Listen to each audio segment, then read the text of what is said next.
Благодарам за прашањето, а и се радувам за јубилеот на нашата библиотека во Битола, која што има исклучително значење, не само во мојот живот, туку верувам во животот на битолчани, но исто така, нашата библиотека, според незиното значење, старост има и национално значење. Секако, дека библиотеката е дел од мојот живот, верувам и дел од животите на многу други наши сограѓани.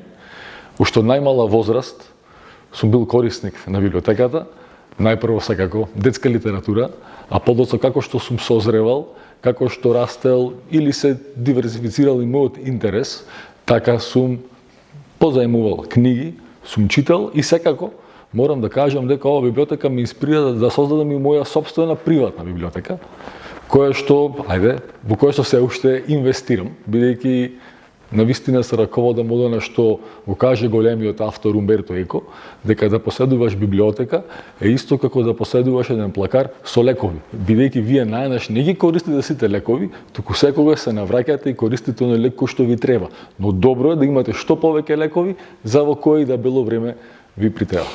Сум изнајмувал многу книги од оваа библиотека. Но она што особено ми остава впечаток е дека како дете сме имале можност да изнемуваме и книги кои што имале различен крај. Јас не можам да се сетам на точниот наслов на некој од нив, но една од тие книги особено ме инспирирала и ме заинтересирала. Действието во таа книга се одвиваше за време на Француската револуција и за славниот Робеспиер, и ние со моите другари сме ги читале тие книги, сме ги дискутирале како деца, но што не било интересно. Самата книга има различна динамика во текот на читањето, таа е како некоја своевидна игра. Инаку тие книги, како што дознав, скоро спаѓаат во книгата на multiple choice books, или книги со повеќе избори, и на секоја страничка самиот автор ви дава опција како да продолжите со действието.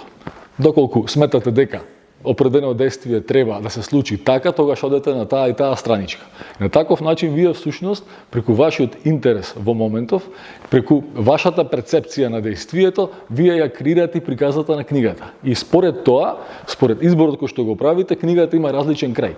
И тие неколку книги кои што ние повеќе пати сме ги изнајмувале од оваа библиотека, со моите другари сме ги читале, сме ги расправале, ни биле навистина многу интересни и биле своевидна игра, читање, но игра и секако изучување, учење на некои нови информации, на нови работи. Инаку, како што сум растал, како што сум созревал, така созревал и некој различен интерес за книги, и секако паралелно на изнемувањето од оваа библиотека сум започнал да купувам се повеќе и повеќе книги кои што стануваат во мојата домашна библиотека, за која што и ден денес колку толку инвестирам и настојувам да го озбогатувам мојот и приватен библиотечен фонд. Библиотеката во Битола има е особено богата и верувам дека понатаму така ќе се развива, дефинитивно нуди литература и наслови за сечи вкус. Она што мене особено повеќе ме интересира, тоа се академски книги, научно, стручна литература, и секако дека библиотеката стои на располагање.